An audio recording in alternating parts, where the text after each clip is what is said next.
and welcome back to another episode of the Ball Watchers podcast. I am your host, Evan Bloost, alongside my co-host, Joseph Muto. Joseph, how are you doing today? I feel so cozy, man. I Oh feel man, so vibey. for the people who are watching or not watching this on YouTube, you will not know, but we are in a new studio. We have finally finished the long-awaited renovations, excuse me, to our original studio, which you will remember was pretty much just like a dark white room in a basement. So we've upgraded. There's paint on the walls. There's an actual floor, which I mean you didn't see before or now. But look at us, Joseph. We've Wow. moved into the regular studio. You may notice that the wall behind us is pretty blank at the moment, except for our trusty cardboard cutout of Troy Polamalu here. But we're gonna get that sorted out. That'll be up and running in the next couple weeks here. So I'm gonna try to get up those posters and stuff this weekend. So it'll be all decorated and we'll Sick. officially be in the new studio. And Wow. then the only other thing we'll have to figure out is this light. It's a little I don't know if it's the webcam or what, but it is glaring. Yeah. So that'll also be something we work on. But welcome. This will be our setup going forward. We're cozy, we're comfy in our new chairs here. It feels a lot more like a podcast, Joseph. It feels incredible. I remember we had so many good episodes in here, and it's good to be back. It was fun on the couch for a little bit, but this feels like home, man. Exactly. And we have the freedom. We can finally decorate. The guitar background didn't really make sense with our sports podcast really. So, this way we get to really move on into the new era. It would have been nice to have had this ready for the start of the season, but things happen. I mean, we were supposed to do this who knows how long ago. So, it's been a bit of a journey, but we're getting there. We're figuring things out. So, yeah, welcome. Welcome to our new space. And it'll just keep improving as we go on. The new era of ball watchers starts now, Joseph. Let's do it, man. Well, let's kick it off here. We're going to get into some news right off the bat before we go into our recap of Week 6. So, first up here, Joseph, Brian Callahan is fired. The Tennessee Titans move on after a 1-5 start to this season. They were absolutely horrendous last year and ended up with the first overall pick with which they drafted Cam Ward, and their only win was an absolute fluke against the Cardinals last or 2 weeks ago. Yeah, this is a very understandable firing. A lot of people are going to point to it and look at the roster construction and say, what a terrible job the GM did. But when you're in a small market like Tennessee, the options are limited. But from a coaching perspective, I really thought that Brian Callahan was not the right guy for the job. Like, it's out of the frying pan and into the fire with this guy. Like, he has no patience for rookie quarterbacks. He had this with Will Levis last year, absolutely hated his guts. And then you get a similar archetype in Cam Ward, and he's doing the exact same thing that Will Levis is doing. Now, we saw Cam Ward have that gunslinger mentality, throw 60-yard bombs on the run in the University of Miami, and it really worked for him. And then he comes to Tennessee and he's just not going through his progressions. He's not reading the defense properly.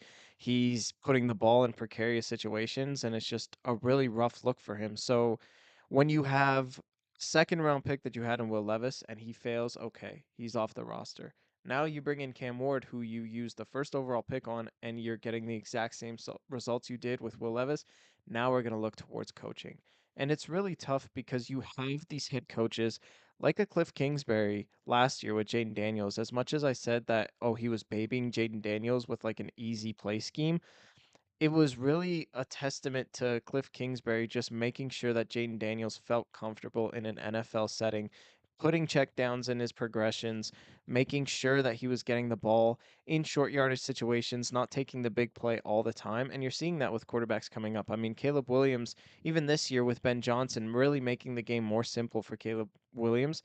You're seeing these with quarterbacks, but with Brian Callahan, it's just like this is an NFL offense. You're just going to have to learn on the fly, and it just really doesn't work to mold up quarterbacks anymore because, I mean, at the end of the day, with the NIL money being so dominant in the transfer portal, you're really not developing NFL ready quarterbacks. So they're going to need that time to take. And Brian Callahan just never took that time with Will Levis. And we all thought it was the talent of Will Levis, but now we're seeing it with Cam Ward. Well, he was the first overall pick. So I do believe that Brian Callahan should have been fired for this. I think it's the absolute right move. And see what you can do with a different voice in the locker room. The season is already a wash, but see if you even have your star quarterback here. See what you can do in the second half of the season. You're going to get a high draft pick. And then if you do, then this might be a really, really good Titans team 2 years down the road. So see what you have now.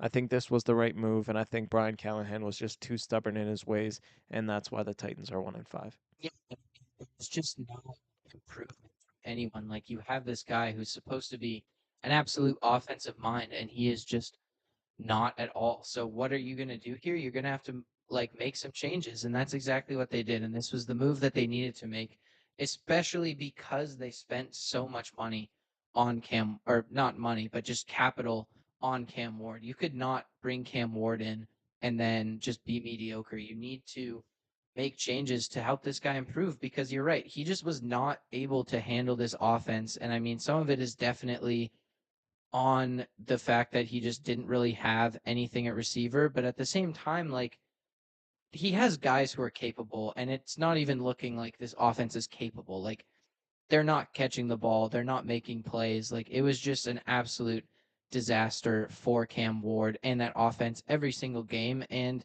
the only win they got was the Cardinals absolutely handing them the victory there. So I think that the biggest thing for them moving forward is just finding a guy that can work with Cam Ward and use his skill set because this is a guy who, in my opinion, has all the talent in the world. He's a guy who has a huge arm. He's mobile. He can get the ball where it needs to be. And you just need someone who can get in there and develop him. And I really liked what you're saying about just giving quarterbacks time to develop because we're seeing how important that is. We're seeing guys like Sam Darnold and Baker Mayfield who were thrown right into things as rookies and kind of fizzled out with their teams who drafted them really high in the draft. But then they come back with these other teams. They've had time to develop, they've had time to learn the game, and look how they are now. Like, I think that we're seeing the importance of not drafting a quarterback too early and waiting. And yes, there is that expectation to be good and to have a good quarterback, and you need the quarterback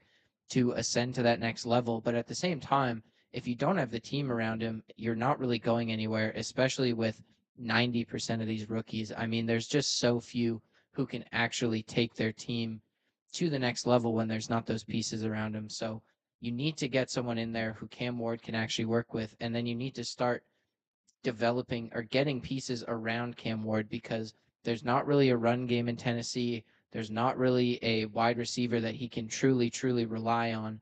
But and then the defense is not that good either. So there's just not a lot going on in Tennessee. But at the same time, you just need someone who can get in there and make Cam Ward look like at least a like startable NFL quarterback. Yeah, and this is a project, right? Like this isn't going to happen this year. This is going to happen within the coming years. But if you get a different voice and you see like good progressions through Cam Ward, I mean, the Panthers, I love to use that as an example because they had nothing when Bryce Young went there. And then you see them slowly building around him and he just gets better and better and better to me. So I think if Cam Ward can be on the same trajectory, then this is going to be a successful couple years for the Titans. But they have to get him right before they get the whole roster right. Exactly.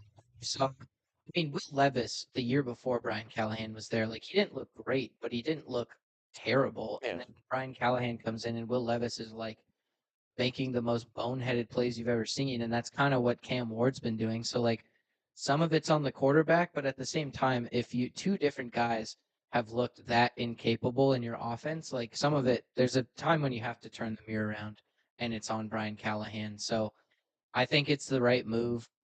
And I mean, they brought in, I don't even know who their interim No, me either. head coach is, but I mean, we'll see what happens next week. There's always the possibility of that new coach jump, but you never know. But we will keep track of that. If there's anything notable, obviously it will be covered on this show. But we're gonna move into the recap here, Joseph. I just feel so comfortable. I'm loving this. It's the most chill episode we've ever had, I think, and it's just gonna it's a new era, truly. Yeah. But the Jets, the New York Jets, they thought they were entering a new era, but they're really not. You thought they were entering a new era. I did. I did. I think a lot of people did. But I mean, it has just not worked out at all. Aaron Glenn has no control over this team, it appears. Garrett Wilson is getting more and more angry as the weeks progress, and the Jets are 0-6, and Justin Fields threw for like 51 passing yards and sacks 9 times in an international game against the Broncos this weekend. It's just brutal football, man. Like, I don't know how to explain it to you, but it's just this offense is not clicking. I think their run game is extremely questionable, and yet the offensive coordinator, I don't even know who it is at the time. All I know is that he's a first-year offensive coordinator, first time calling plays, and it's just a rough look because it reminds me so much of my Steelers. They are abusing the run, but the run is not working. Brees Hall had 22 rushes for only 59 yards in this game, less than 3 yards a carry, which is absolutely brutal, especially for a team who last year couldn't even start the run game. You bring in a guy like Brees Hall in 2022 when he was your second round pick. You're expecting high expectations. He falls last year. You're expecting big things for him again this year when you have a rushing threat in Justin Fields, and it's just progressively worse and worse for this guy. You can't establish the run, so Justin Fields is caught in 3rd and 7s, 3rd and 8s for the majority of this game against the Broncos, and he's holding on to the ball way too long. He's trying to make a play. And yes, the offensive line wasn't the greatest, and you're going up against a team like Denver who is going to get so many sacks. But at the same time, Justin Fields is trying to make a play out of nothing, and there's just no one down the field. Garrett Wilson can't get open. It's just there's not one single person on this team. It's like, yeah, he's really talented. Even Sauce Gardner, to me, ever since he's came into the league, he was riding off such a high his rookie season, and then he just gets worse and worse and worse. A slow, gradual decline for him in his career, in my opinion, and he just doesn't even want to be there anymore. So I don't know what you do. You just signed Sauce Gardner and Garrett Wilson, two massive contracts extensions. They're supposed to be the cornerstones of your team, and yet you're 0-6. And outside of those two guys, there's no talent to be found. So it is a brutal start for the Jets. I mean, they had talented quarterbacks to me in the last 2 years with Aaron Rodgers and Justin Fields based off what they did in previous years before they got there. And now all of a sudden it's like, okay, we still don't have our quarterback. So they need a quarterback. They need a run game, especially because once you can't establish the run, you're getting caught on 3rd down, not converting on 3rd down, and then your defense just gets more and more tired. And the defense played really well again in this game against the Broncos, but it's just they're on the field the whole time, and the offense just isn't doing anything. So this has been the narrative for the last 5 years for the Jets, and I don't see it stopping anytime soon.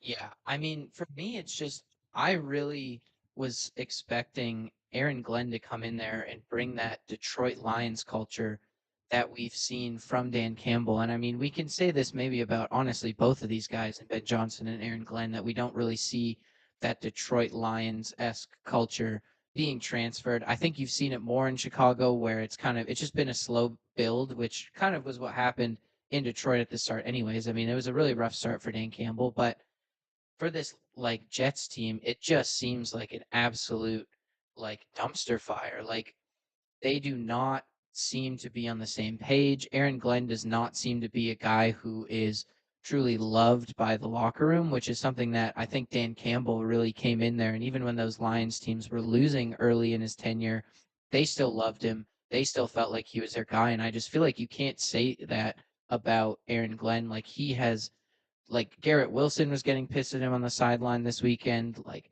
the defense, who he's a defensive guy, and the defense has been so rocky. They got absolutely like torn apart by the Dallas Cowboys last week, and then this week they do a good job against the Broncos, but like they're not consistent. They're not consistent on either side of the ball, and I think this is where it's also an issue with Justin Fields as well. I think where he is just the guy, he holds the ball forever, and if there's not something to be made of the play, he's going to take a sack, and there just hasn't been anything to be made. And like you said, Joseph, there's no run game to complement him. Like he has no anything to dissuade these teams from just sitting back and putting 7 guys into coverage or whatever. Like Justin Fields, it's making his life harder. He has nowhere to go with the football. He's not able to use his legs as effectively because they're able to use a guy to spy. They have everyone in coverage, and that run game is just going nowhere. So they have so much to figure out, and it just seems like Aaron Glenn is maybe in over his head as a first time head coach. And I mean, 0-6 is an absolutely brutal start, and it just seems like there's no hope in sight at this point in the season. Yeah, I also don't understand why they're hiring defensive coordinators as their head coach. Like Robert Saleh and Aaron Glenn back to back. It makes no sense to me. Like, you know that this defense is talented for your Jets team. They are good on all three levels. Your offense is completely imploding. And And it's it's been like that for years. yeah, it's been terrible. And you had, Aaron Rodgers' best friend as your offensive coordinator, and Nathaniel Hackett was just absolutely brutal as their offensive coordinator. And I just think they need an offensive coach as their head coach because if you're a terrible, terrible football franchise like the Jets are and you're trying to rebuild, you start with the offense first. Can we put up points on the board? And because if you can put points on the board, you have a chance to win. If you have a great defense but a horrible offense, there's no chance because the other offenses are going to find a way. So I think just having an offensive presence in there, I think Aaron Glenn just isn't the right guy for the job, and I really still to this day question the hiring of him. Yeah. I mean, I love Darren Glenn as a hire, and I think that it's just dysfunctional, man. This Jets team, like, it feels like the dysfunction at this point, it has to be above the level of the head coach. Like, I mean, you had Adam Gase was an absolute disaster. Robert Sala was an absolute Yeah. disaster. And now Aaron Glenn's being an absolute disaster. Like, at some point, it can't just be the coach. You know what I mean? Like, there's got to be something else going on. And I mean, we kind of saw that last year where all those reports were coming out about Woody Johnson, the owner, and how much involvement he had and how he's making these or is just so involved in the decision making process and it's tanking the team. But yeah, the coaching is definitely not in their favor. Like Aaron Glenn just does not seem to be able to figure it out right now. And that really, I'm really disappointed because I was super high on him. But yeah, if it's not going to work out, I think the Jets are in a spot where they don't have the time to wait around for Aaron Glenn to find his footing here. So I think that they could be a team who definitely makes a quick move, whether it's at the end of this year or even before the end of this season, unless there's a very drastic turnaround. So I don't know. I was thinking about this with the Titans too. Is the Bucks offensive coordinator Grizzard could be? I mean, this could be the third year in a row a Bucks offensive coordinator gets a job because he's Oh doing wow. a stellar job, and I feel Mhm. like both of these teams could use a guy like that. Oh, definitely. And Baker doesn't need him clearly because he doesn't need offensive coordinators. Coordinator proof, man. I He's mean, just that good. clearly. So that's something to look out for as well going forward. But I mean, that Jets, we didn't really necessarily want to talk about the Jets or the game specifically, but these Jets, it's just, you had to bring it up at some point. This is Yeah. one of the worst starts we've seen in a while. So, especially from a team who we weren't expecting it from. Like the Saints, we thought would be terrible, and they at least have a win Yeah. and have played some close games. So, Mhm. this is just an absolute disaster. But we're going to move forward here into the true recap section of the show here, starting off with Thursday Night Football last week. The New York Giants, Jackson Dart, Cam Scatabo, they do it. They put it all together. Jackson Dart looks capable for the first time in 3 games, in my opinion. And the Giants put one on the Philadelphia Eagles. Fire Nick Sirianni, man. Get him out of the building. I can't stand him anymore. He didn't listen to a word I said last week, and it pissed me off. It's just I don't understand it. The first two plays of this game, Saquon Barkley looks like an absolute beast. I think he had 15 yards on the first two carries that he had each. And then after that, he's just a non-factor in this game because he's not getting the ball. I think he only had 12 rushes in this game, and it's just inexcusable for when you lost the game because you didn't run the ball enough. You only had 11 rushes last week total as a team, and then you come into this week. Saquon is your leading rusher last year. He's going up against his former team who brutally did him dirty. Watching that documentary on Saquon and on Prime is just absolutely ridiculous watching that back, but he's motivated and you just don't get him the ball, especially when on defense, especially in this game, like this defense looked completely soft, like from all levels. The defensive line just wasn't getting after Jackson Dart fast enough. He was maneuvering around that pocket. The linebackers weren't hitting hard. I don't know why Keely Ringo is getting play time, but if you, Rough. yeah, he Rough. is he is a horrible corner. I was really having high expectations for him out of Georgia, but put Cooper DeJean outside, man. I know he's a great slot corner, but you need something because he is just a brutal outside corner. Keely Ringo is, and Joe just they didn't have any motivation, and so you bring it in on offense. You need to chew more time off the clock. You need to give Saquon Barkley the ball, run the football more. He was doing it effectively. He just wasn't doing it enough. So then you have Jalen Hurts sitting back and drop back.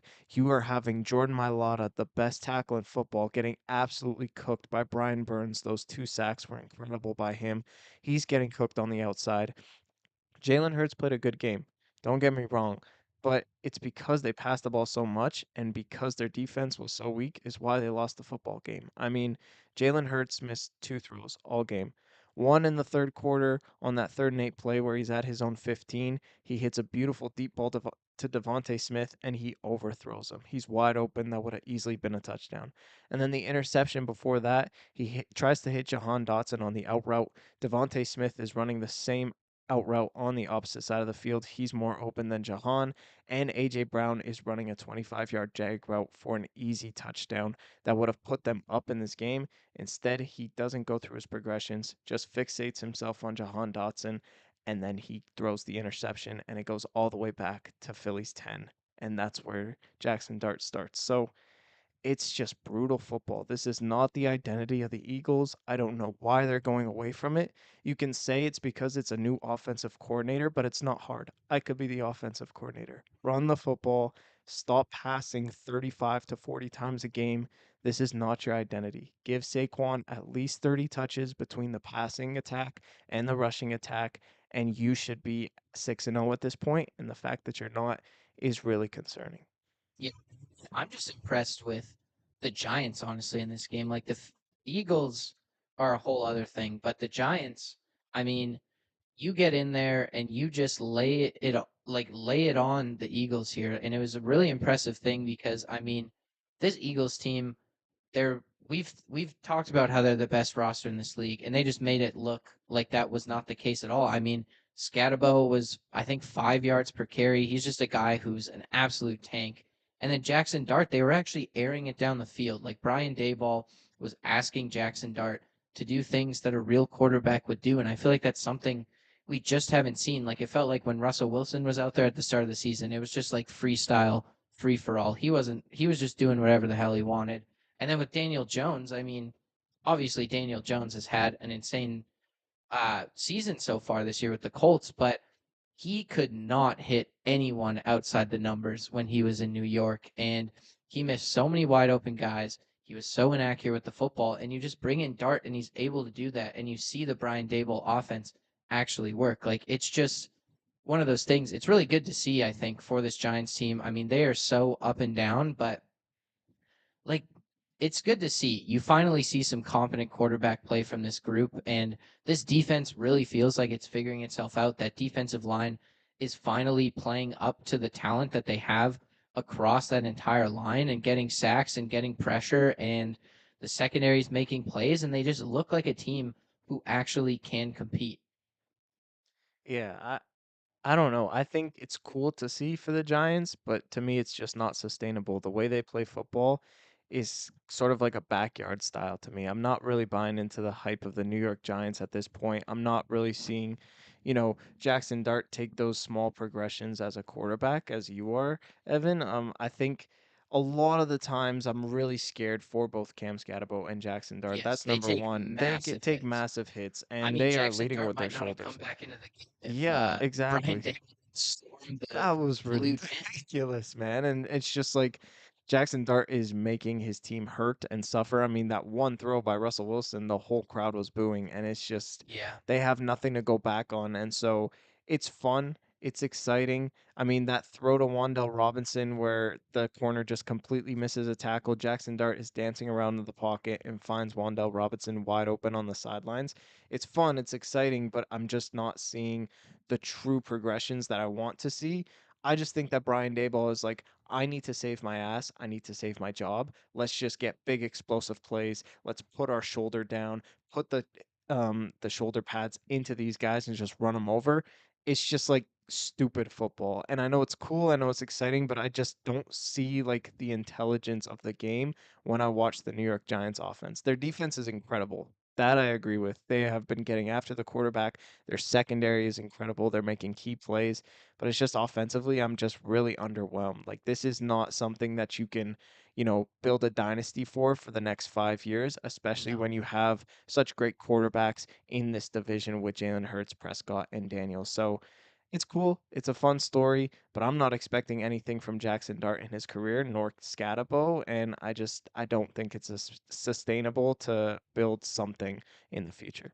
Feels like the perfect football for Giants fans. But for me, my thing is like I think that like you're seeing Jackson Darts come out of nowhere, right? Like it's a completely different style of football, and they're really benefiting from that. And I think I talked about that in that first win he got against the oh my god, the Chargers. Chargers, and where he didn't put up that many points, like he didn't look that good, but it's just that new face. You don't really know his playing style. You don't really have much scouting tape on him, and the like NFL offenses are just so different from college. You can't really use that to help. So I think he's certainly benefiting from that. And like his ability to evade pressure, like I think teams were just able to pin their ears back and really rush Russell Wilson. But Jackson Dart actually has the ability to avoid some of these sacks. So you're seeing that where he's just running out of these sacks, making plays on the run. But I think as teams get more film, especially going into next year,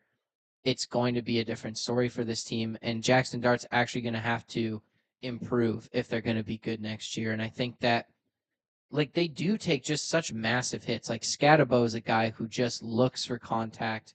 He's obviously a big guy. He's stocky. And if you, I mean, you watch the videos, there's like videos of him literally just ramming his head into a brick wall. So it's not like it's something he's done for a long time, but it doesn't feel sustainable.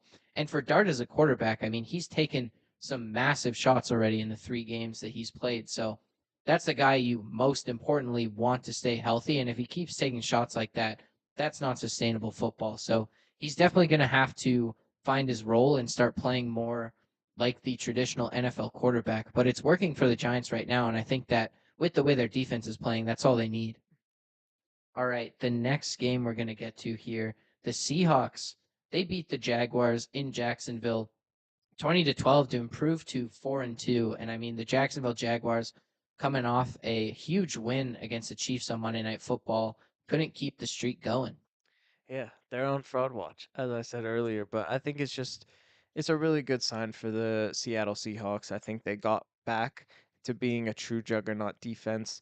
They were they're to me a top 7 unit in the NFL. They completely shut down the running attack, and this is the second week in a row that the Jaguars weren't able to run the football, and that just makes Trevor Lawrence, I think, panic a little bit more in the pocket. He's really lucky that he has really good legs and he can get out of those precarious situations and turn a 3rd and 7 into a 15-yard gain with his legs, but it's just no one else is getting utilized. Brian Thomas had a bounce back game in this game, sure, but Travis Hunter just isn't being used to his full capabilities offensively. And I just like Brenton Strange is your third pass catcher in this Who was offense. injured in this game Yeah, too. exactly. So who are you looking at? Washington? It's weird. So I just don't think that that's susceptible for Jacksonville, and I think the Seattle Seahawks played took full advantage of that, and they just really utilized their defensive line to rush Trevor Lawrence and his style of play and just throw the ball incomplete and just not being as accurate with the football. And then Sam Darnold looks really good in this offense. They still can't run the ball themselves, but Jackson Smith and Jigba is an absolute beast, and he is being utilized to his full potential. Cooper Kupp got a touchdown in this game. So, yeah, it's a more of the same with Seattle.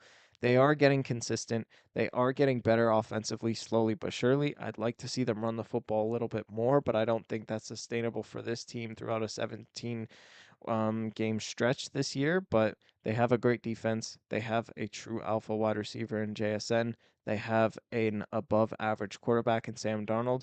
This is a good football team. This isn't a great football team. To me, this is a good football team who's in a really tough division. So we'll see how it goes. I hope they have a good year the rest of the year, but Seattle is a team that is just it's good. It's not great to me. I'm not really wowed by this team, but they are playing sustainable football that if they can sneak in a wild card spot, they can make some noise in the NFL playoffs. Like what you said, Joseph. To me, they're getting to the point though where it's they're on the cusp of great, in my opinion. And I think that you saw it in this game. Like this defense, especially in the secondary, they were without Julian Love in this game. They were without Tariq Woolen, and they were without Devin Witherspoon, and they still only or they still held the Jaguars to 12 points. Like I think that that is a good sign for this defense. The pass rush has just completely figured it out. they get so much pressure. And Mike McDonald, they've said it on the broadcast the last couple games. He is there. I think the Seahawks defense, like he calls blitzes the least in the NFL. Like they are a team that gets pressure with four guys consistently, and that's such a good sign. And I think that, like you saw it in this game, this passing offense is working. It's dynamic, it's electric, and it's all on the shoulders of Jackson Smith and Jigba. But they have guys outside of him who can pick up the slack, who can make plays. I mean, Torrey Horton, Cooper Kupp had a touchdown in this game. You have Elijah Arroyo and AJ Barner who can make plays as tight ends. It's just that run game that is their Achilles heel, and they've been able to overcome it really well so far this season. But if you're not able to run the football and control the game and control leads, it's really hard to be one of the best teams in the league. I mean, especially when you play these better teams, if you're trying to put a team away and you can't run the football, it's just so much more difficult. You can't run down the clock. You just give their offense more chances to score points, and you put yourself in a position to make more mistakes if you're throwing the football, especially late in games when you're up. So that is my only concern. But I mean, I think this defense is only going to get better as they get healthier, get some of these guys back in the secondary. If this pass rush keeps doing what they're doing, I'm feeling really good about this team, and I'm very excited to see what they can do because we haven't seen a pass game like this in a while from Seattle, and the run game is a big concern. But I feel like as this pass game continues to be at this level, like teams are going to be able to or are not going to be able to donate as many resources just in bodies to the line of scrimmage. They're going to have to start playing back more, and I think that'll help open up this run game as well. I also think Clint Kubiak has been great so far and is going to keep trying, and I think that he's a guy who can maybe find a way to make this run game work. They're going to have to maybe change their scheme, change plays, find what works. But I think that he's a guy who can figure that out. So I'm super high on Seattle right now. Obviously, I'm a little bit of a homer, but I love what I'm seeing from them. And beating the Jaguars this week, like, yes, they were definitely a team who has won more games than maybe we think they should have at this point, but they're a team who has beaten some of the better teams in the league so far. So that's a good feeling, I think, if you're a Seattle fan like I am, and you're feeling good moving forwards. So, yeah, I'm really high on them right now. And as for the Jaguars, like, the turnovers was a big thing. I mean, they had an absurd amount of turnovers through the first 5 weeks of the season, and Seattle doesn't commit a turnover this week. And look what happens. The Jaguars are not able to stay in this game. They're not able to push ahead. So like they need to find something else, especially offensively, because they're an offense that's super inconsistent. Their offensive line isn't great. Trevor Lawrence, I mean, even in the Chiefs game last week, he was getting like pressured constantly, and that continued in this game. So they need to find some consistently offensively. Liam Cohen, like that should be what's happening because he came over and supposed to be this offensive guru who's going to revolutionize his team, and we haven't seen it yet. So, going to be something that we need to see going forwards here if the Jags are going to keep up with that, like just keep as like one of the better teams in the NFL, a playoff team, because you cannot rely on that unsustainable turnover rate that they were the first few weeks of the season because like they score 12 points when they don't get that, and that's just not enough. Yeah, exactly. I agree with you 100%. That's what I said last week. I said the Seahawks won't commit a turnover, and that's why they win the Yeah. game. And it's just a true testament to Sam Darnold. I think I need to sing his praises more. I think I've put it a little bit under the rug, and he's been, to me, like a fantastic quarterback. He's putting the ball right on the money. He's not inaccurate at all. He's not putting like these 50-50 balls up because those aren't the style of wide receivers that you have as your guys. You have more slot guys like JSN and Cooper Kupp, and you have a guy like AJ Barner who's a big target in the red zone for you. So it's just a true testament to Sam Darnold and how he's going through his progressions. But like you said about the Jaguars, it's just I don't like this team at all. I think Brian Thomas had a fluke game in this game because the depleted secondary, like you said, Evan, for Seattle. And if you don't have BTJ, you don't have anything. And you thought you had Travis Hunter, but he's just completely gassed on the defensive side of the ball that he can't make any plays offensively that are relevant. So it's just tough. They can't run the football. They don't have a good offensive line. And this team is, if it weren't for being in such a bad division, thanks to the Houston Texans, this team would be, I think, a lot worse than what their record shows. Yeah, for sure. Yeah, Sam Darnold's been playing fantastic. I mean, in Minnesota, he at least had a run game. Like their run game was very good last year too. Like it was a pretty complete offense overall, and you just haven't seen that really from Seattle yet to start this season. and Darnold's still playing at such a high level. So it's really impressive what he's been able to do so far this season. And I mean, they've got the Texans next week, which is a good defense. But I mean, if he can light them up, the sky's the limit, I think, for this offense. All right, next game here. The Lions get absolutely ran over at home by the Kansas City Chiefs, and tempers flare at the end of the game. Yeah. Well, I'll talk about that first, sure. I think Brian McBranch is in the wrong for punching Juju Smith-Schuster, but I think that's about it. It doesn't have to say he doesn't have to shake Mahomes' hand. I don't agree with that at all, especially in that second quarter when Mahomes scored that rushing touchdown. He's like 3 yards deep into the end zone. And he puts his shoulder in on Brian Branch, and then he looks at him, goes like this, and then starts flexing his muscles. Like, shut up, dude. Like, what are you trying to prove? So Brian Branch took offense to that. I don't blame him. You don't have to shake 53 guys on the opposite side. You don't have to shake all 53 of their hands. So you don't have to do that to me. I mean, it's more of a respect thing, sure, but like if he pissed you off, then that's fine. You just walk away. But he didn't walk away. Juju Smith took offense to that. And then he starts chipping at Brian Branch and tempers flare, and the punch is inexcusable for him. I would have also liked to seen Juju Smith-Schuster get a 1-game suspension. I'm not gonna lie. If you're gonna instigate it, a fight like Yeah. that, then you should also get 1 game. But 1 game for Brian Branch is right, and I think that was the correct call by the NFL. But yeah, that's my take on the whole situation. But overall, I think the Chiefs are back. That's the number one storyline I took from this game. I was harping on the fact that they couldn't run the football, but at this point, after watching this game, I really don't care if they can run the football or not. I think Mahomes is his own source of rushing attack. Like he is incredible with his legs, especially this year. Just getting those key first downs, especially on third down and converting those at a high rate.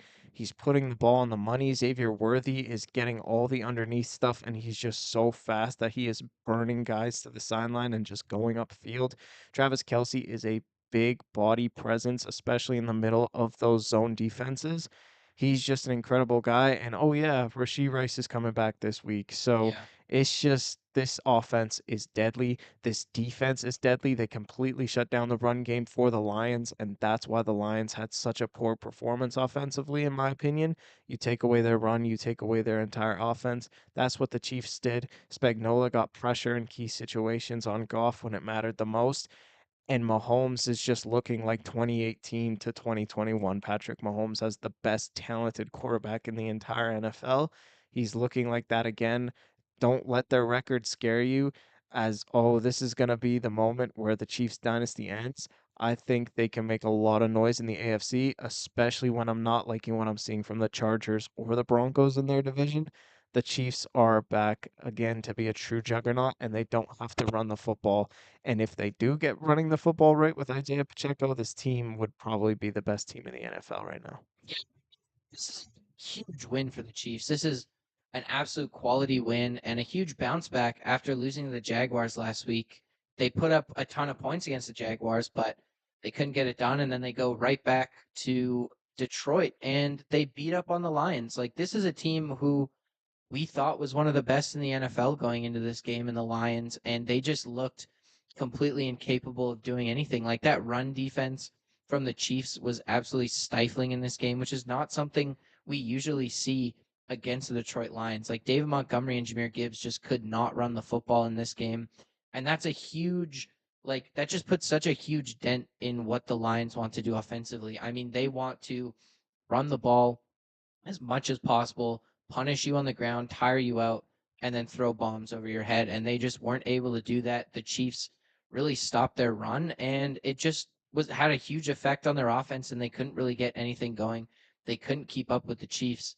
And I mean, this is honestly, I'm concerned about this Lions team because we've seen them lose to the Packers and the Chiefs, and the teams they've beat include the Bears, the Browns, and The the Bengals. Bengals. Like those are three of out of their four wins, and the Ravens, who also we've seen have like sucked. So it's just like, what is like, is this team actually good right now in the Lions, or have they just been able to beat up on the bad teams and they're not going to be able to beat the good teams? Because the Packers aren't necessarily the best team in the league, but they got absolutely smoked by the Packers, and then again, they come out against this Chiefs team and they're not even it wasn't even a close game for a lot of it. So I'm concerned about the Lions going forward. We need to see them beat a good team, and they play the Bucks this week. And if they can beat the Bucks, that would change my opinion. But if they lose to the Bucks this week, I feel like I'm out on the Lions going forward. Yeah, wow, that's a big statement because we were singing their praise as the best team in the NFL last week. I think we both had them at number one. But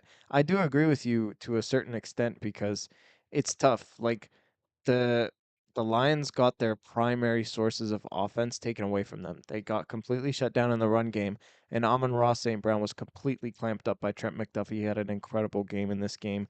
But like you still have Jameson Williams, you still have Sam Laporta. Both of them got touchdowns, sure, but like you still have sources of offense that you can go to if you're Jared Goff, and you still have one of the best offensive lines in the entire league. So having those guys taken away from them, those are your best players, sure, but you have really good complementary pieces that not a lot of other teams have. So utilize those, and I just felt like they didn't really utilize that. And Jared Goff panicked in some situations. He didn't have a terrible game, but they just didn't look like the Lions' offense completely. And obviously, you're going to get your top wide receiver and your top running back taken away from you in other situations, but what happens when those guys are taken away from you? What do you do? And I just felt like the Lions didn't adjust well at all. And then defensively, there's just no pass rush. Like, this is the same story every year for this defense. The secondary is bad. Like, they don't have a lot of talent in that secondary.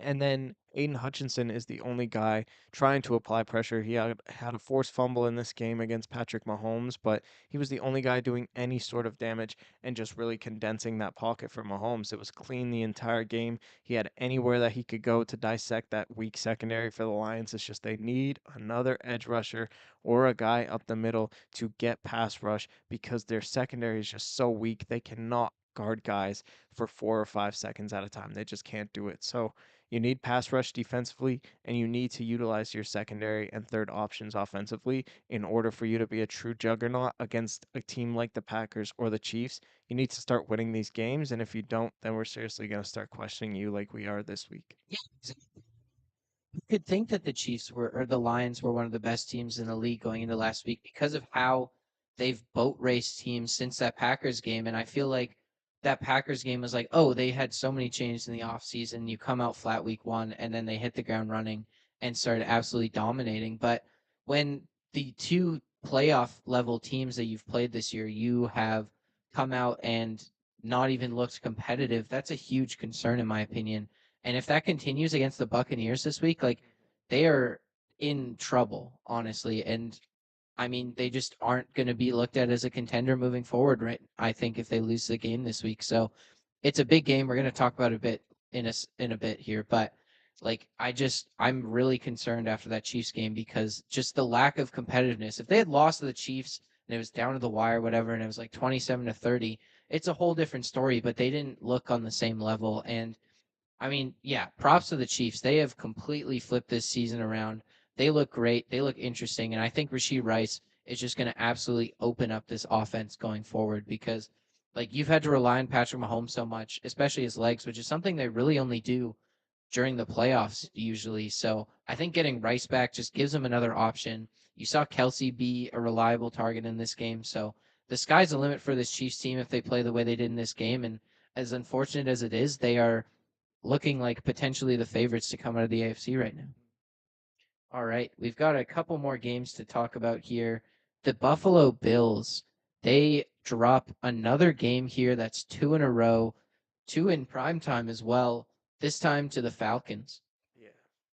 It's just the Bills completely choked this game to me, especially in the second half. Like, I think the Falcons gave the Buffalo Bills every opportunity to come back in this game, and they just killed it on every single possession, every single time. Like Drake London getting tackled at the 1 yard line instead of going down and kicking those extra 3 points after the first Josh Allen interception. That's a complete brain fart by Drake London. The fact that you didn't have those extra 3 points in the Falcons' back pocket is just a blessing, and you didn't take advantage of that. You didn't take advantage that your special teams got a blocked field goal on the kicker of the Falcons, gave you perfect prime real estate to work with, not a lot of room to go down the field, and then all of a sudden you fumble the football on the end around. It's just like the Bills shot themselves in the foot, man. And yes, the Falcons looked really good, and Bijan Robinson was an absolute beast in this game, almost getting 250 total yards of offense with that crazy 81-yard touchdown to boot. But outside of that, and Drake London being an absolute phenom at the wide receiver position, it didn't really look like that great for the Falcons offense. Like they had a great run by Tyler Algier, but Penix looked kind of like timid in the pocket. He was taking big time sacks, and you had the opportunities to go down and score a ton of touchdowns, and Josh Allen only had two. His two interceptions really didn't cost him because the first one didn't result in points at the end of the first half, and the second one is just like you're down two scores with a minute left. Who cares?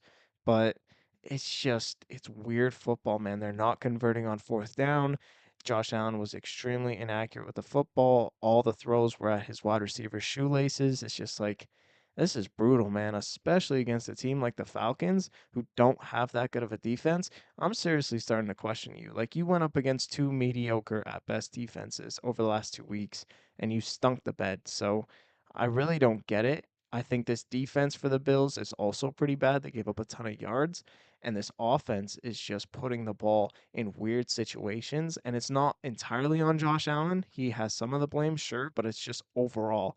This offense looks dysfunctional. They're having huge turnovers at crucial points in the game, which are unnecessary. So I'm keeping my eyes on for the Bills, especially with the Chiefs coming up. This is no longer an easy race for the AFC for the Bills. They're not even atop their division right now. So this is going to be a grind, and they have to shut it down quickly before it gets worse. It's just the sloppiness, right? Like you can't overcome that, even against like bad teams or mediocre teams like the Falcons are. The Bills cannot overcome those mistakes every single time. And you've seen that 2 games in a row here where they've had momentum, whatever. Like, I mean, even to start this game, like you came out, the Falcons score on the first drive, you respond with a touchdown, but it just got out of hand from there. I mean, you had a fumble, an interception, and the Falcons were just able to take the lead, take control of this game, and absolutely just gashed you on the ground. Like Bijan Robinson with 190 rushing yards. I mean, that's 110 rushing yards if you take out that 80-yard touchdown. Like that is not good, and that is very concerning for this Buffalo defense, who usually plays way above their like level of talent. And I think that we just haven't seen that in the last 2 games. Drake May was able to pick them apart, and you've seen that again from Bijan Robinson in this game, who was a force on the ground and through the air. So,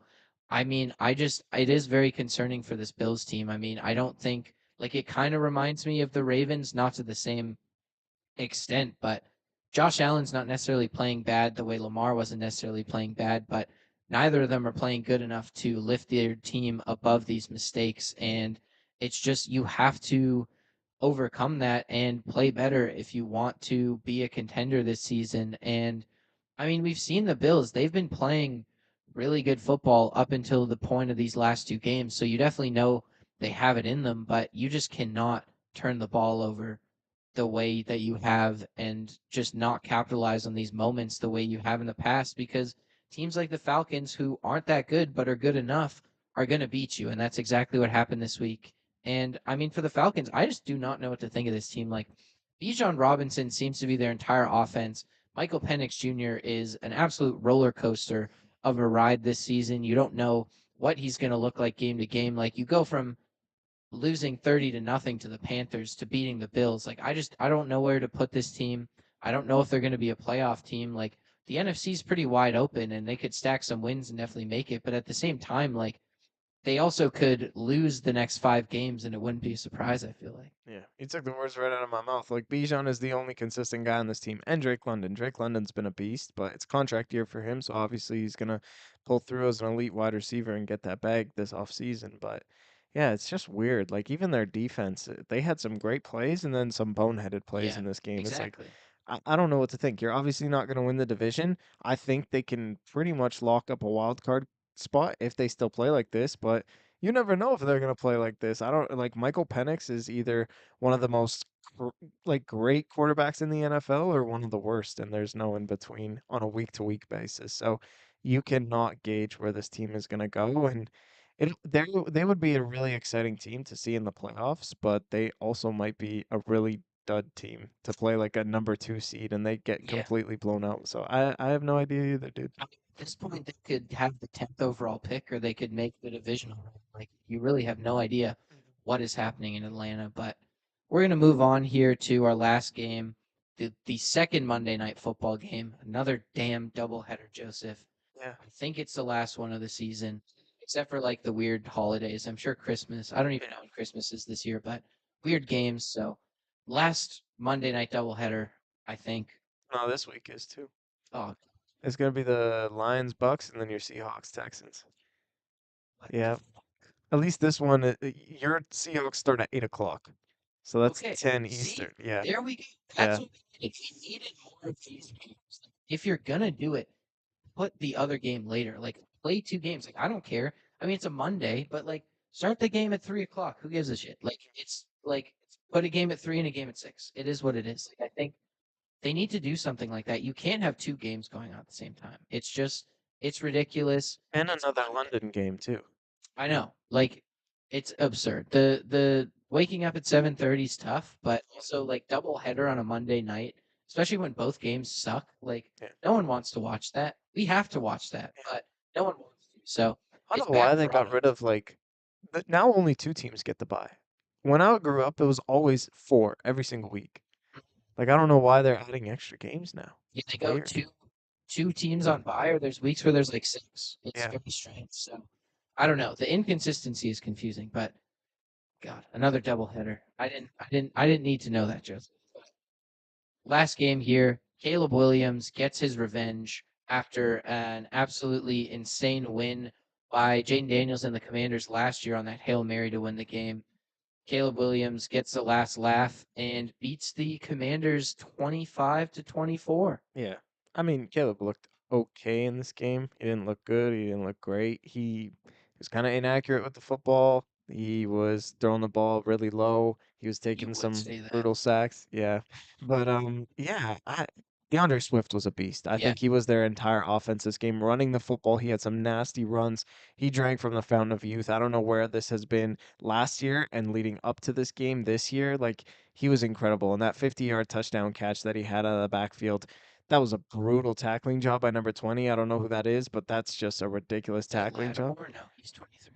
But yeah, but that was a great run by DeAndre Swift nonetheless. But that's what you see, right? Like we Mhm. haven't seen the Bears be able to complement Caleb Williams with any Yes, sort of run game. So big I feel time. like the presence of a run game is a very promising sign moving forward. That is a very promising sign. And there's my props to Ben Johnson because week one I called him out for not running the football effectively against the Vikings. He's proven me wrong up to this point. They have a really good record. I think they're what, like 3-2 to this point. So they have a winning record at this point, but they settled for a lot of field goals. But Jake Moody was an absolute beast in this game. They got, Michigan man. yeah, man, they got to positions where they were kicking field goals. They didn't convert them to touchdowns, which is kind of a concerning sign for your red zone offense, but they got the job done. It's just Jaden Daniels looked infinitely worse than Caleb Williams did in this game. He was brutal, especially in the first half. Those back-to-back drives where he got touchdowns to Luke McCaffrey and then Zach Ertz, really good throws by him, really good drives by him. But they had this game in the balance, and then you just miss the snap and you fumble the football, and Bill doesn't get a clean shot at running that ball because the ball is bobbled. So it's just like, man, they really shot themselves in the foot.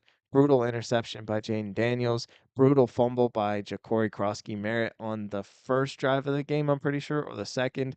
It's just, yeah, it was just a tale of terrible events where outside of those three touchdown drives that they had no source of offense whatsoever. So Caleb Williams and the Bears played a more consistent offense. I mean, it was just up and down for the Commanders, but they had this game in the balance and they completely blew it.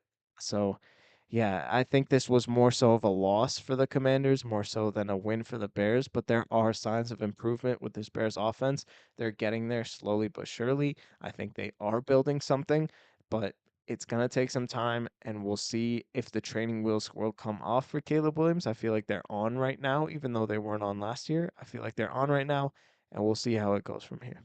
Yeah, It definitely wasn't like Caleb Williams came out and put on an absolute show, but at the same time, think you still just feel good about this Bears team overall. You feel good about the offense as a whole with that running game coming together, and you just it gives Caleb Williams it just takes the pressure off of Caleb Williams to be the guy every single game, and I think that that's something that can be really helpful for your development. I mean, you just want the ability to make mistakes and not ruin your chance at winning the game. Like you want to be able to miss a throw and it's not do or die. And I think that that's something that you haven't seen in the past because of how bad that run game and complementary football was for Caleb Williams. So I think that's something that could potentially take the pressure off for him.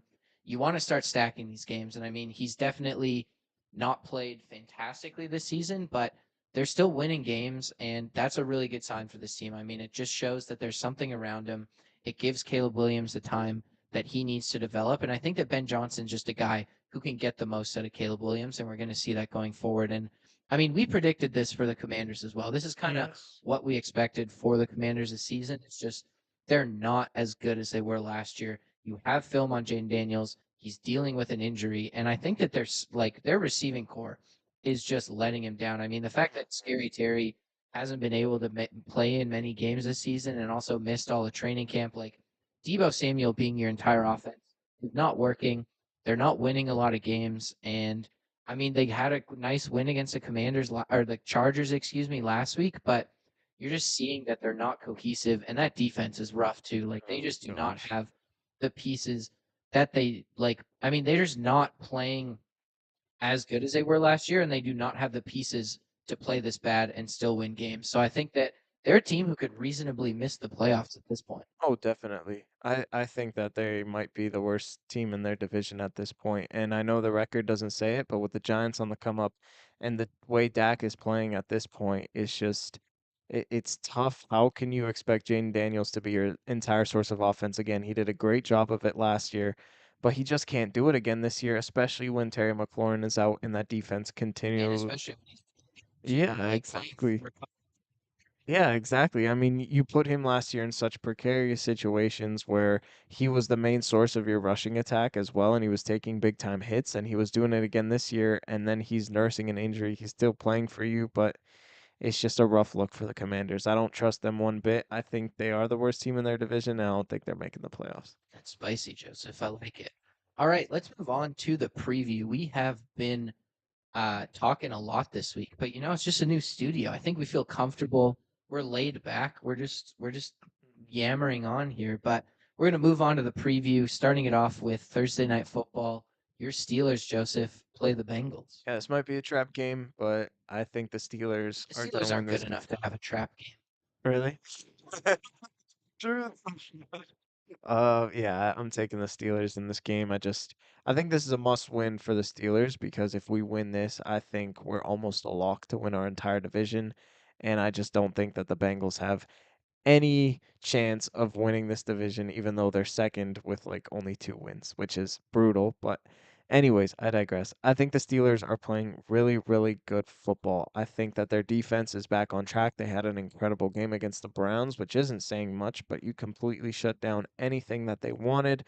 They shut down Judkins. They shut down Fannin Jr. in this game. They shut down everything. And then offensively, they're just playing smart football. Like they are running the football, but they're not abusing the run game with which Arthur Smith likes to do a lot.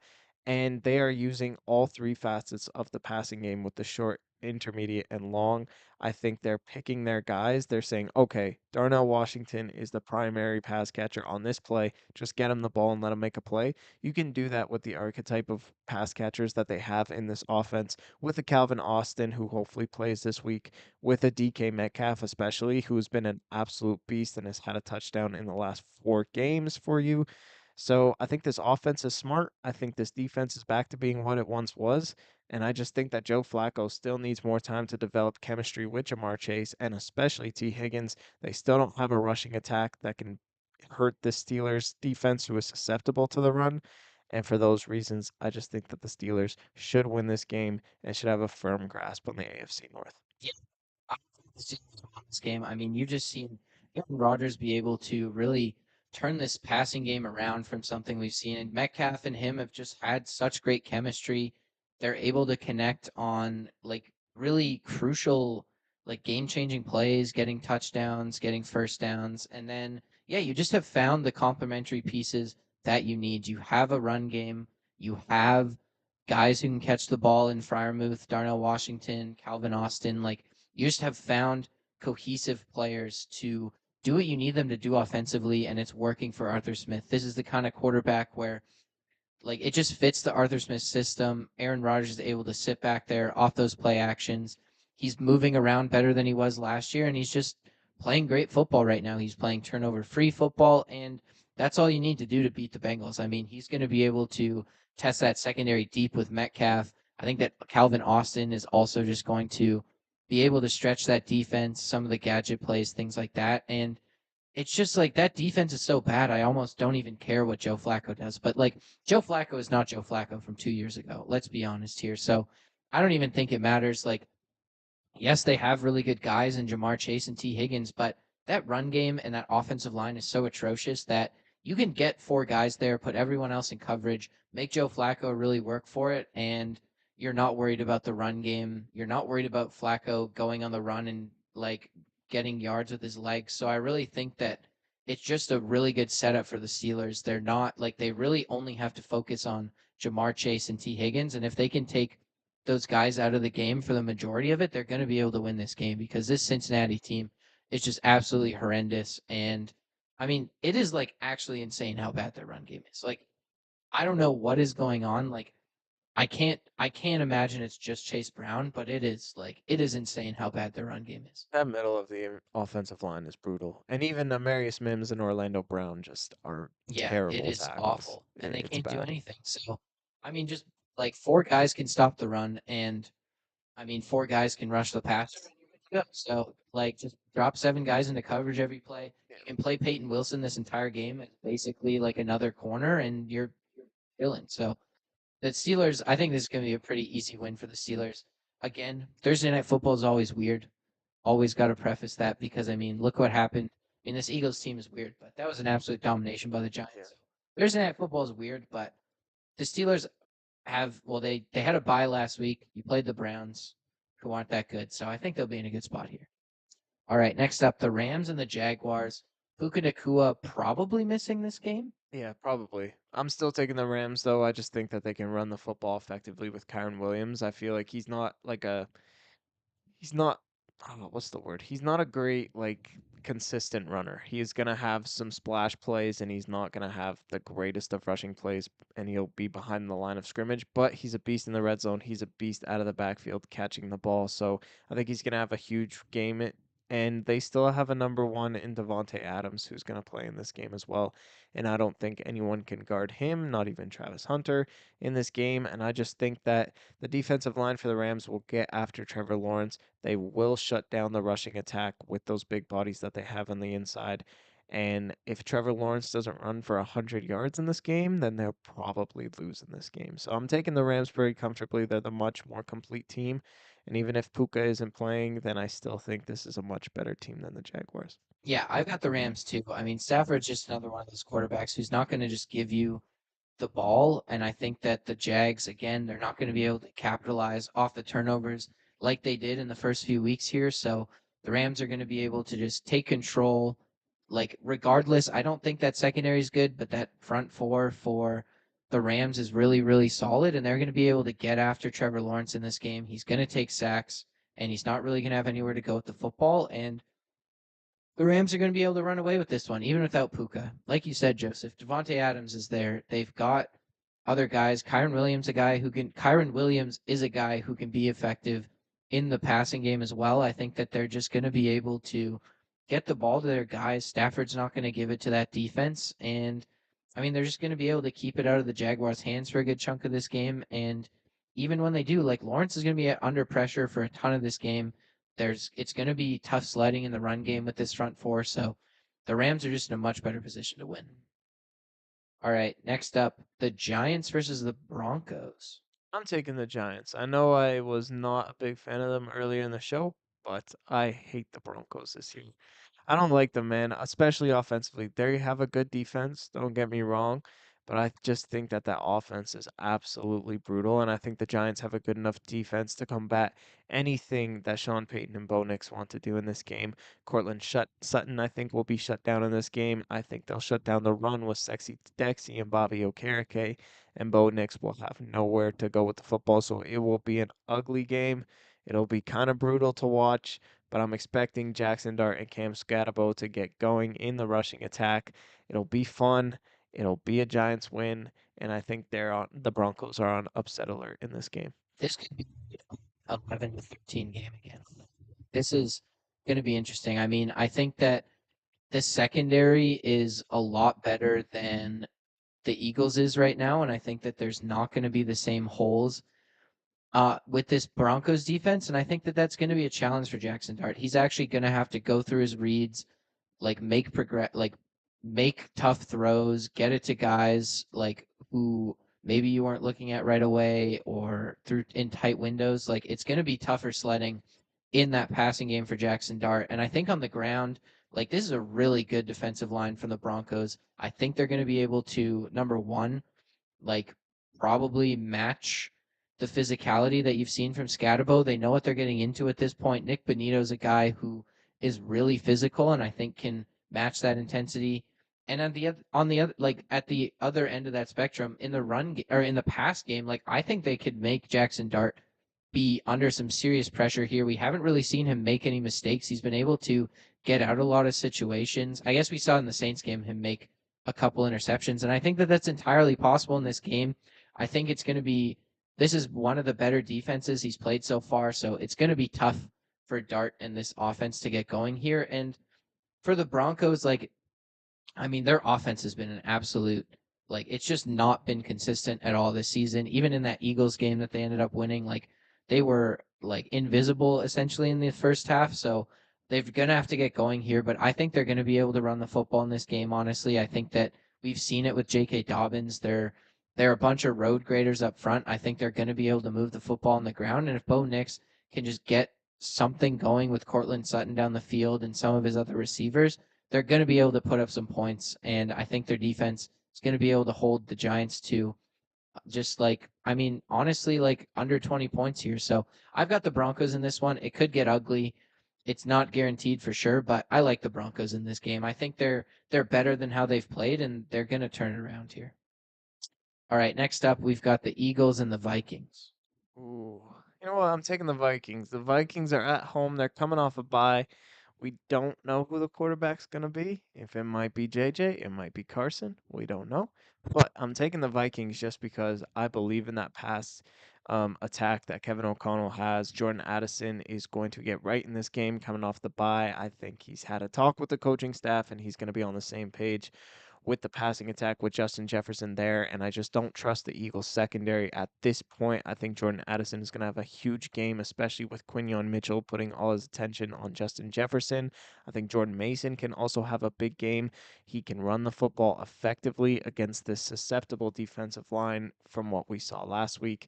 And then on the other side of the spectrum, I think that unless Nick Sirianni runs the ball 25 to 30 times with Saquon Barkley, which I don't think that he will, Brian Flores will find ways to get pressure on the quarterback, and this is how you stop the Eagles' passing attack is just put pressure in Jalen Hurts' face. He's gonna take sacks. He's gonna make stupid throws like he did over the last 2 weeks, over the last two losses against the Broncos and the Giants.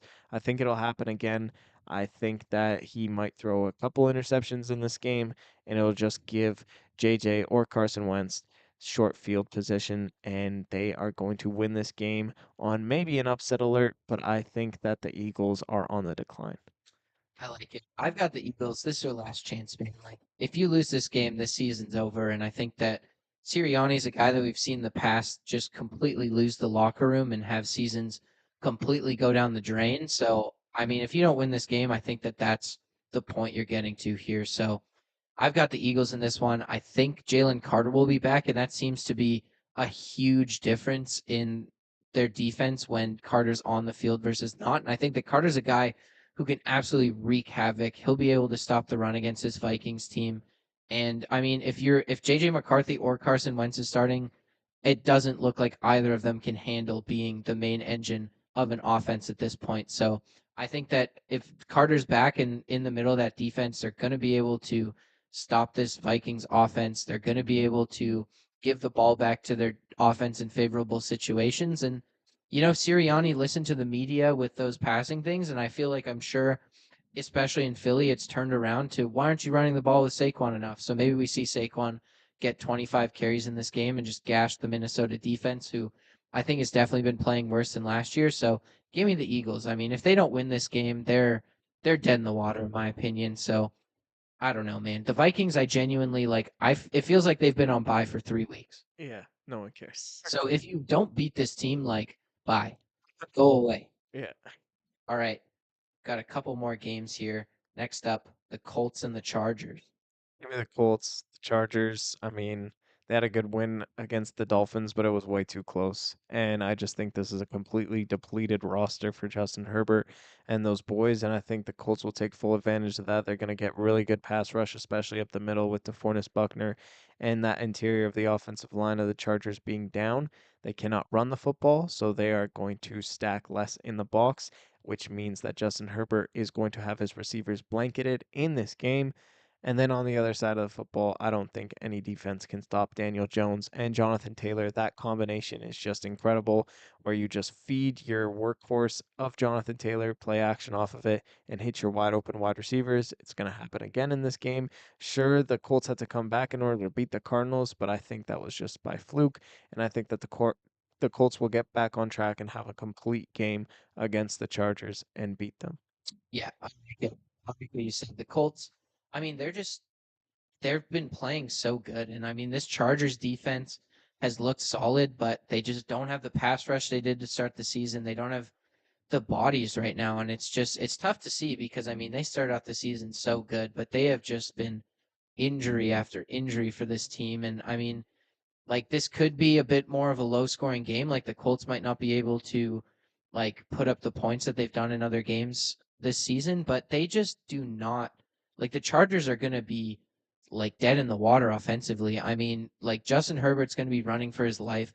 Kamani Vidal is not going to be able to get yards in this game, in my opinion. Like they barely scraped by a pretty terrible Dolphins team last week, and the Colts are just on an absolute another level here. And I think that like they're just going to be able to overpower this Chargers team on both sides of the ball because of the injuries. All right, we've got a couple more games for you here.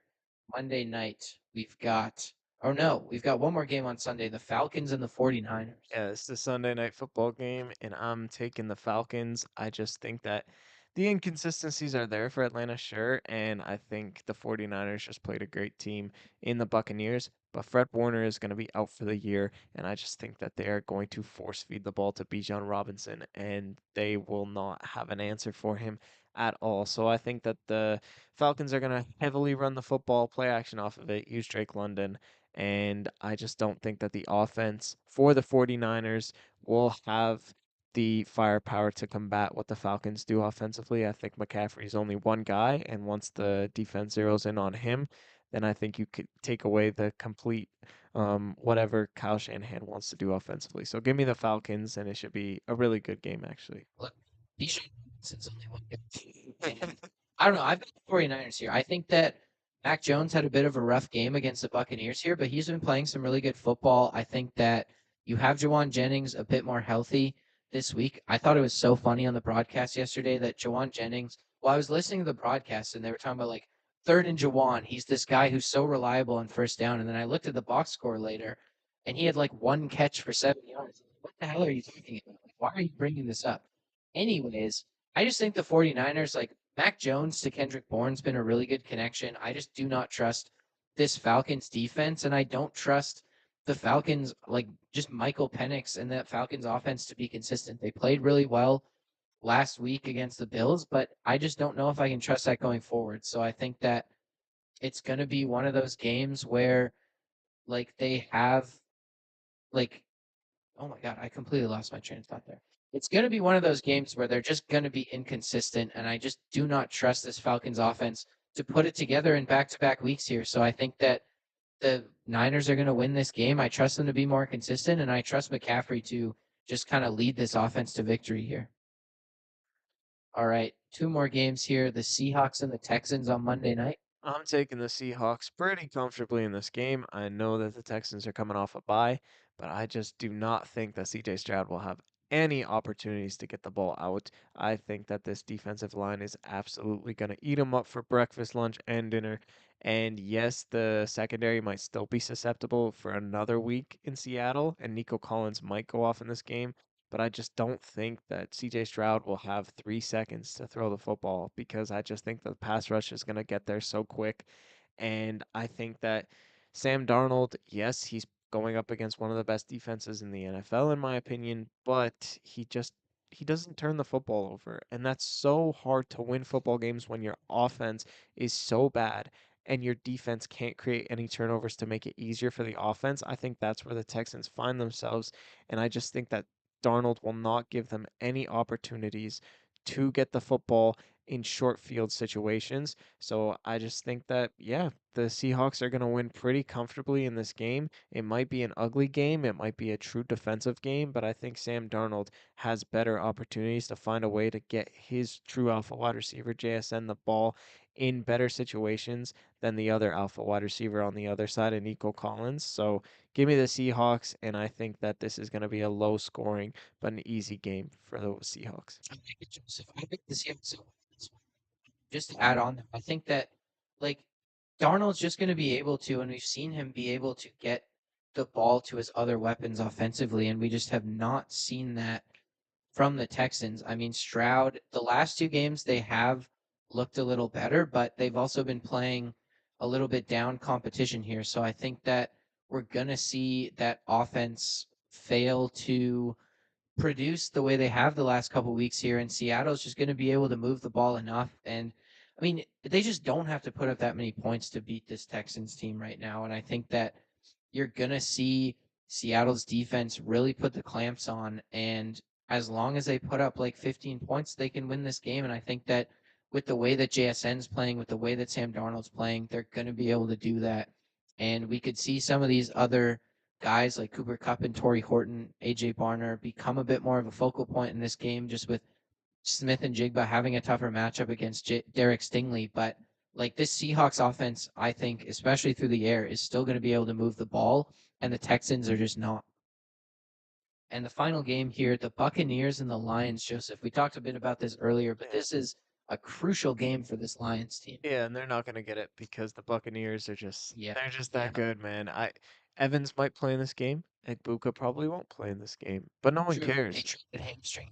Yeah, sure, but no one cares You because care Baker is I care. for Fantasy. your fantasy team. Man, bro. I think I got some good backup plans. I'm putting in DK and Jordan Mason in this Okay, week, okay. so it won't be terrible, but and I got JSN, so it's a flex. Anyways, no one cares because Baker's gonna go off. Like Baker can use Tez Johnson as his number one wide receiver, and he will just not blink an eye. He's the undeniable MVP of the league, and he went up against, to me, a pretty good defense in the 49ers. They were playing fantastic football with Robert Saleh, and Fred Warner goes out in the middle of that game, sure, but before that, Baker was still dealing, and he's been doing this against really good defenses like Seattle 2 weeks ago. So I just think that the sky's the limit. The Detroit Lions have an average at best defense, and I just think that the Buccaneers are going to pick that apart. And I think that Vita Vea is going to find a way to shut down the run, especially up the middle. And when you do that, Amon Ra might go off in this game, but I just think that when you shut down the primary run, it's going to really just implode this entire Detroit Lions offense. And because of that, I just don't think they'll keep up with the Buccaneers offense, who to me is the best in football because they have the best quarterback of 2025.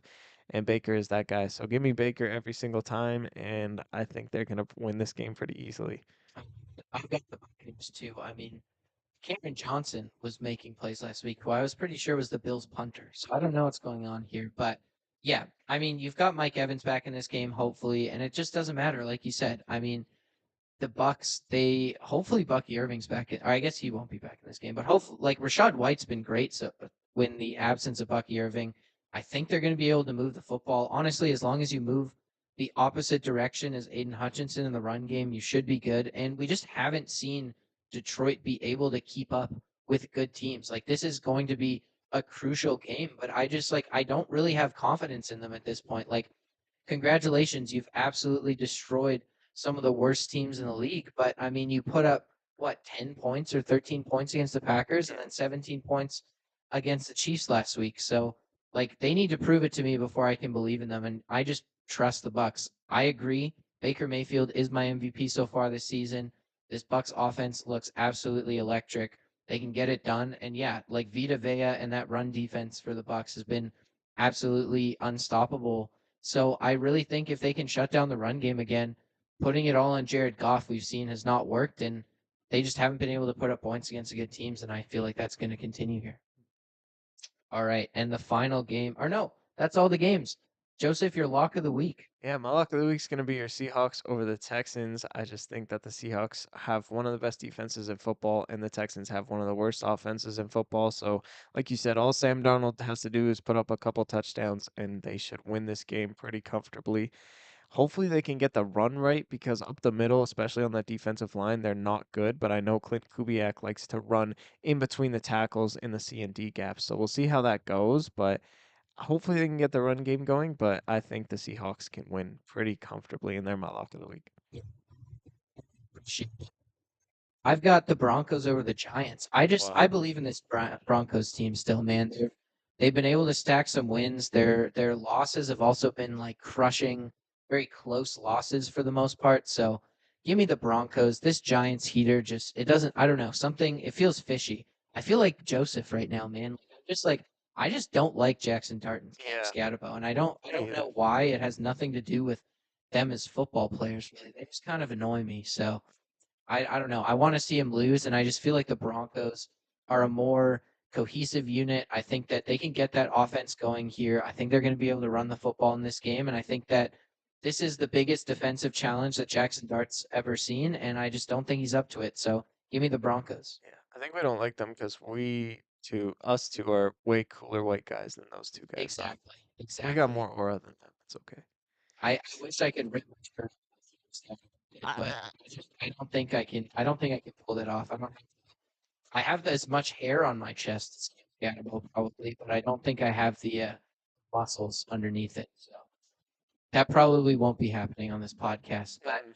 yeah, let's move on to our top five best balls here, Joseph. All right, I'm gonna switch up my list a little bit. I'm gonna flip flop it. Number five, I got the Los Angeles Rams on this list. Yes, they beat a terrible team in the Ravens, but they only gave up 3 points. That defense was looking They really only good. scored 17. Yeah, true that. But Puka Nacua was out with a foot injury in this game, and they really had to adjust, but they really turned it on in the second half to put on those 2 touchdowns. And yeah, I just think that they can run the football effectively. When Puka comes back, this is still a really good team. And I still have faith in the Rams, even though this is a really tough division with the 49ers and the Seahawks looming. I still like the Rams as my number five team. Number four, I got my Steelers. They finally make the list. They only have one loss on the year, but just this defense is finally back. It took them a couple weeks. They were looking mediocre, but now they're looking more elite. And then offensively, it's just simple football for Aaron Rodgers. He's throwing on the run extremely effectively, and that's when you get the best version of Aaron Rodgers. He's extremely accurate with the football, and they're starting to get DK Metcalf more targets and getting him going in this offense. If they can add another wide receiver maybe at the trade deadline, that's the rumor reported by Adam Schefter, then this could be even scarier. But for now, I'm putting them at number four, and they have a firm grasp on their division, which is a really good sign for a playoff contending team. Number three, I have the Kansas City Chiefs. They have, to me, if it weren't for Baker Mayfield and Daniel Jones, the best quarterback of 2025, and Patrick Mahomes, he can run the football effectively. He's putting the ball on the money, and he's utilizing all his wide receivers. He's getting Rasheed Rice back this week, which is going to add to this offense. And they're not number one because they can't run the football, but this defense is still really, really good, and that's what makes them a complete football team. So that's why they're number three to me. Number two, I have the Tampa Bay Buccaneers just because of Baker Mayfield. I think the injuries are kind of a concern, but also not really a concern because Baker is just adjusting and adapting to anything that he needs. He needs a new offensive coordinator. Okay, we're going to adjust to his system. We need a new number one wide receiver and a new number one running back, and Tristan Wirfs is going to be out. Like, it doesn't matter. Nothing matters to Baker Mayfield. He's putting up phenomenal numbers, and he's doing it with a depleted roster. So to me, he's the best quarterback in the NFL this year, and that's why they're number two. But the more complete team And almost as equal play of quarterback is going to be Daniel Jones and the Indianapolis Colts, who are number one for me. They can run the football a lot better than the Buccaneers can, and it just makes them more diverse offensively. And they have a lot more pass catchers than the Buccaneers do currently. And they have the better defense who can create a lot more turnovers than the Buccaneers can. So for those reasons, 2 5-1 teams. That's why I have the Colts 1, the Buccaneers 2, and that's my top 5 list. Joseph, I also like how we both did the same thing and took the Lions out of the top five.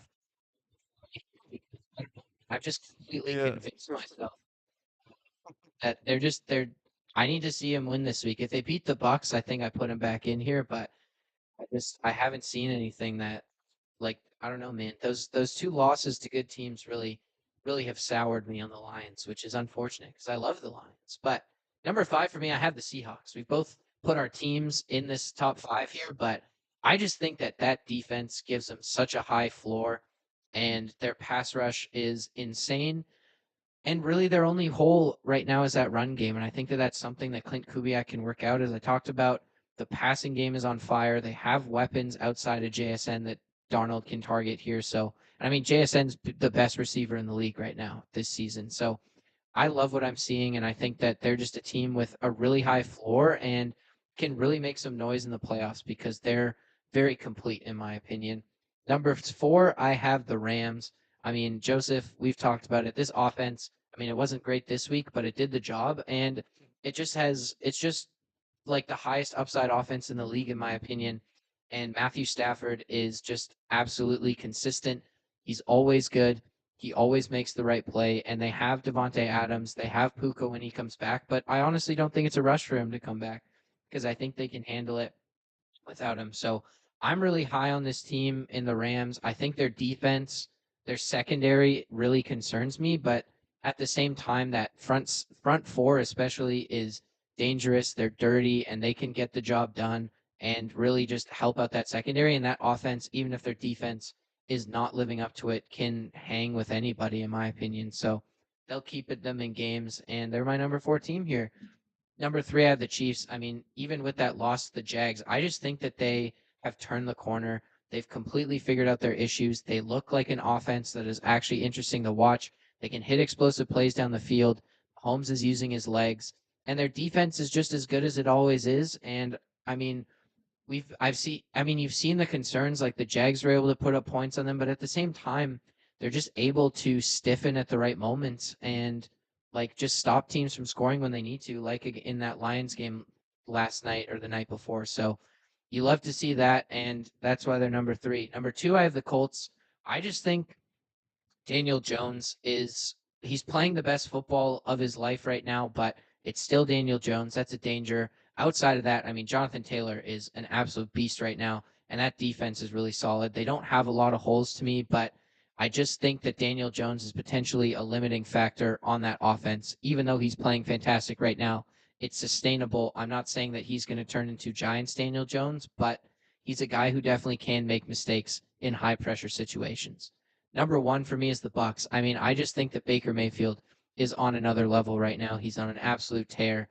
I love what they're doing defensively as well in the run game. They are, I think, the second best run defense in the league behind Seattle right now. So that gives them just that extra edge. They find ways to make plays defensively at the right moments, even if they're not a great pass defense. They just make plays when they need to. And Baker Mayfield's a guy who can lead you down the field at any point in the game and score points. So I just really think that this team is really, really hard to beat right now. They're my number one team just because I think they have it figured out on both sides of the ball. Both sides of the ball can make plays. And like just Baker Mayfield is playing out of his mind. This list is cutthroat, man. We're cutthroat. No Eagles, no Bills, and no Lions. Yeah. That's wild, man. I love it. It's the We top gotta five run it. best balls. Yeah, We're not power rankings where yeah. you got to keep the top teams at the top throughout the season because it's a power ranking. It's the teams that's most likely. It's who we think are the top five best teams in the league going into the next week, and that's Yeah. very much based on how you did the week before a lot of the time. And we're getting to the point in the season where like you can if you're a good team and we think you're a good team, you can overcome some bad performances early, but we're getting to the point in the season where if you have those bad performances, you're out. Mhm. So I like it, Joseph. I Yeah, like me what too. we've done here. Okay. that does it for us this week. This was a bit of a longer episode, but I Perfect. think we're just enjoying the new studio. We're lavishing in the new studio. It's luxurious, cool as hell. So thank you for listening. We'll be back next week. We're gonna keep improving this studio. And yeah, we'll talk to you next week. Stay up, ball watchers.